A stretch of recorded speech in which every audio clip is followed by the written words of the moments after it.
Hello and welcome back to this IRIS LMSALpy tutorial. In the previous videos, we learned how to use the visualization tool. Now, we are going to invert an IRIS level 2 data file. Particularly, we are able to invert the magnesium H and K lines using the following package. It's called data2model. So let me show you. First, let's import that package, data2model. And now, what I'm going to do is to create a variable what is going to store the result of the inversions. So I'm going to call inv. And how to make the inversion is extremely simple. You say data2model dot invert file name, and that's all. Press enter and see what's happened. There is some verbose information. We are using the KNN approach. So basically, this model take the profiles in the database, IRIS2 database, and is gonna make a model to calculate distances to the profiles in that database.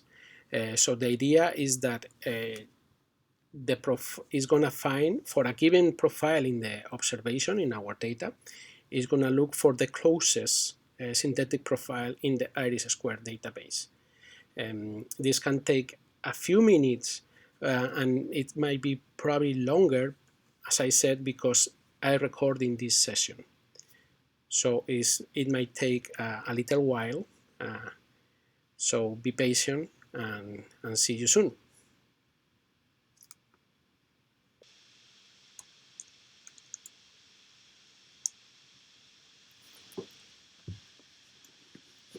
Okay, so finally the inversion has been done. As I mentioned, if this inversion was made not recording, then it will be much faster. But here we are.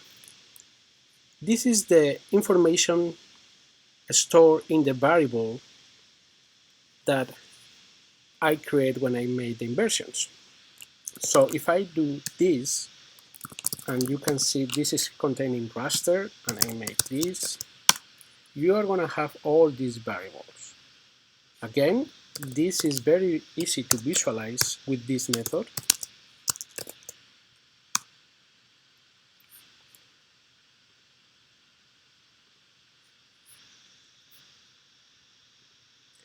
That, as you can see, you can identify is very similar to the previous case.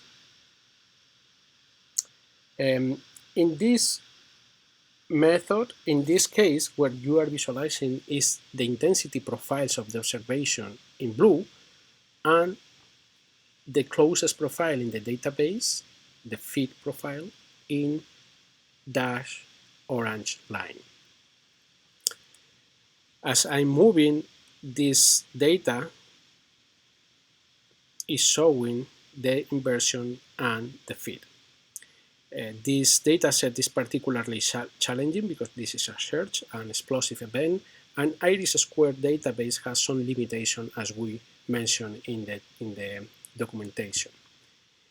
Now I can go by pressing M to the other variables. This is the temperature, okay, and you can see when I come here that it has a large uncertainty because the fitting is not that good, okay. And if I go and press again, I have the velocities. This is the velocities corresponding to the search with significant uncertainties. There is a delay between the position and the display, again because the video recording. This is the microturbulence, and then there is the electron density, and again I can change the threshold by pressing O or P for the plot, or capital, that was too much. Okay, let's go back. Or capital O and P for the threshold in the image. That was too much because we are in logarithmic scale and the scale is very small in this case. But I can change also the lower boundary with U, capital U and capital I. Okay. Okay, and again, now if I press M, I go to the next stored variable.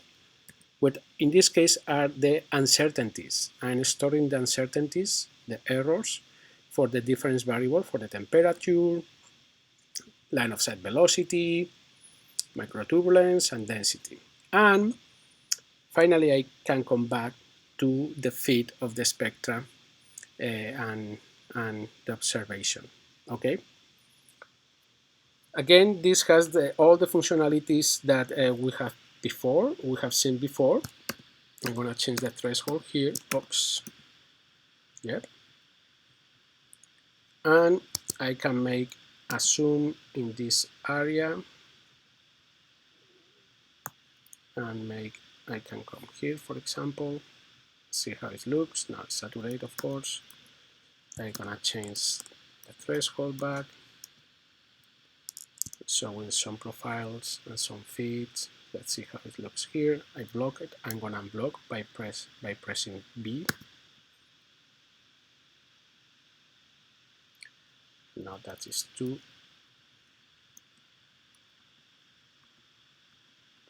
large. As I mentioned before, this is a quite challenging data set.